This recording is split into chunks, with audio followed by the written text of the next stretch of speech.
Did Adnan Syed commit the crime? Last week, I had the opportunity to listen to the globally known podcast Serial, talking about the murder of Heyman Lee and the accused Adnan Syed.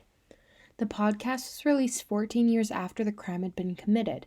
Sarah Koenig, the investigator of this case and the one narrating the podcast, looks into the past of Heyman Lee and Adnan Syed and how their relationship could have played a key role in the murder of the young girl. Koenig looks at the events leading up to the murder, what was happening during the murder, and what occurred afterwards. She was also looking into the case documents, interviews with friends and family, and looks at paperwork and evidence originally used in court 14 years ago. Sarah Koenig begins her podcast by talking about memory and the implications which may arise due to the long period of time between the murder and the podcast. She begins by interviewing her nephew and a few of his friends to see if they could remember what they did on a specific day 6 weeks prior. None of them had a very specific memory of what they had done except for one. One of the students had state testing that day and then proceeded to go to the strip club that evening. He was able to recall everything that he had done, but the rest weren't sure if they'd even gone to school or work that day. We learned that if a big thing happens on a specific day, someone is more likely to remember that compared to a regular day. When I think about my situation, I can't remember what I did on a specific day several weeks ago, but I can think of a day where I did something big or important and remember that day and everything leading up to that.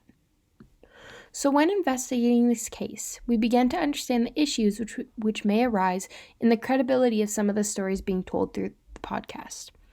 This is when it's beneficial for Sarah Koenig to include different perspectives and interviews from the past as well as the present.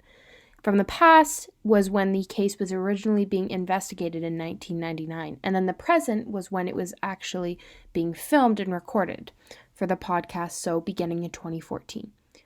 I realized at the original date of the event and noticed a huge gap between when it happened versus when the podcast was released. Right from the start, I was finding myself questioning the credibility of the stories we will hear. In nearly 15 years, our values, beliefs, norms, thoughts, and perspectives can change drastically as both individuals and as a society. Our memories will adapt to involve newer aspects of life, and this may alter our past memories, changing stories from when they were originally heard in 1999. The first person we hear from is Rabia. She was a good friend of Adnan's and told us about him.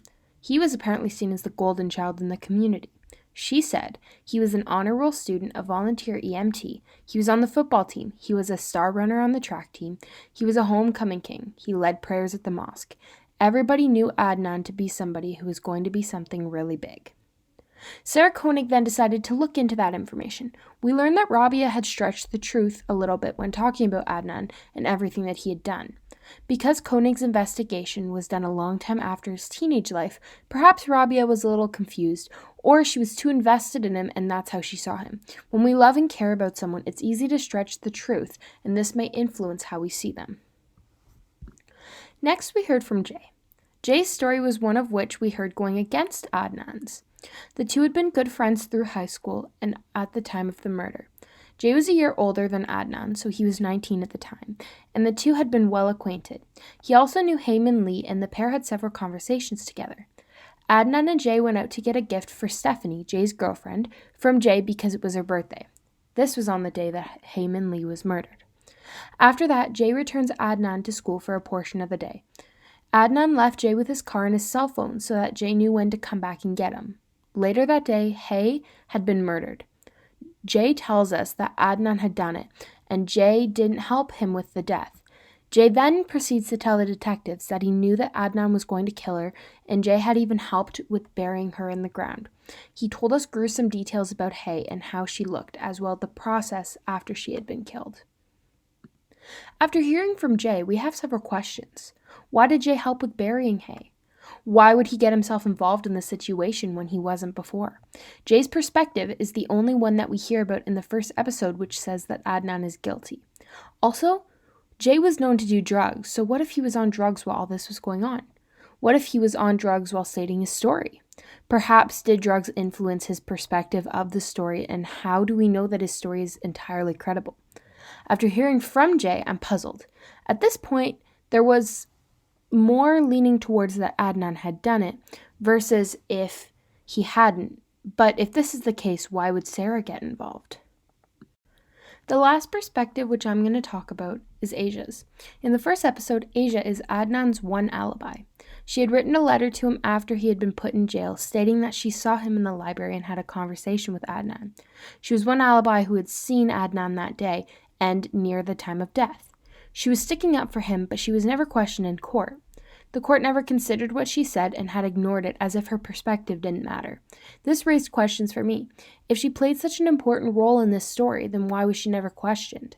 There was talk about Asia wanting to get involved in something interesting, such as this case. But when nothing had ever been done about her story and her perspective, we began to question that.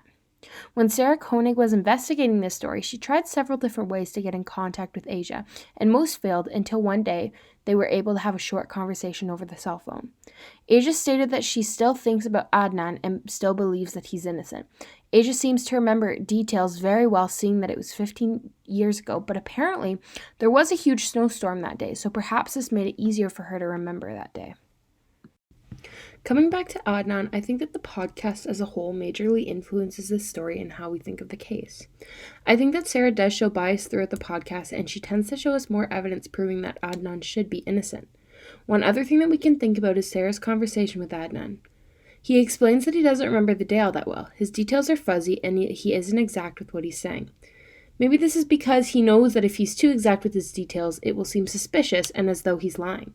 Maybe this is because he knows by not remembering exactly what I did, he knows that people will believe him. Like we learned in the beginning, it's much harder to remember a day when nothing specific happened on that day. One other aspect which I had thought about was the length of the podcast. Because it lasted 3 seasons, from 2014 to 2020, and 32 episodes. If Adnan was guilty, why would they drag it on for so long? I'd assume that the majority of the podcast would be Sarah investigating the case. Because the podcast is so long, there must have been something for them to keep looking at and dragging on. I think that if he were rightfully guilty, it'd be easy to prove. It wouldn't take them several years to do so. I think that because it's dragged on so long, there is something to be proved and to show he didn't do it. As for my opinion, I'm left with more questions than answers after the first episode only. If I had to decide, I don't think Adnan killed Hay.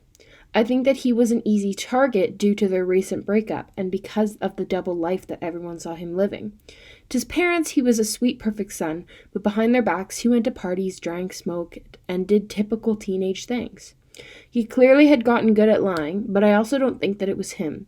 In the first episode, I thought that there was more proving him innocent rather than guilty, and I'd be interested to hear about how the rest of the podcast goes.